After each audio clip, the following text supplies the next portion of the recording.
DFM concurrent costing has a machine library that is user customizable.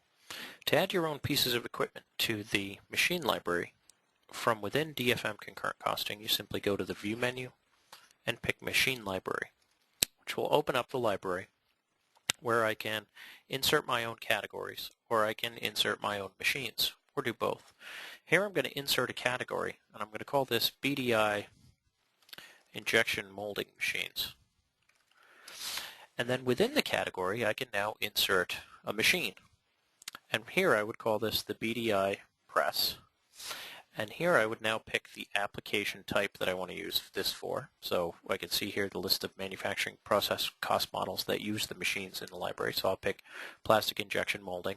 And then I'm presented with all of the data that I now need to specify: the machine clamp force, the dry cycle time, the driving power, etc. The other way I can get data in here is I can copy and paste from other analyses. So if I open up the plastic injection molding machines category and I pick this Cincinnati Millicran VL1000, I can copy that machine. I can right-click and paste that onto the BDI press, and it'll put it in there, and I could now rename this to the BDI 1000 ton press. And you can see now I have all the data here specified where I can now change the machine rates and the operator rates appropriate to appropriate numbers. But the data for the machine, if I couldn't get my hands on that readily, is now available to me from the copied machine. If I delete the one that I didn't put any data in there for, and then I simply close the library, the data is saved for me automatically.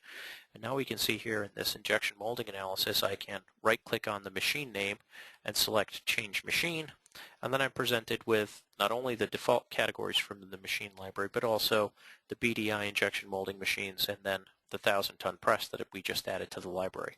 If I select it and say OK, the software will then redo the calculations of the cost of the part, showing me the BDI 1000-ton press that we just added, and the costs now are reflective of the cost structure that we added to the library.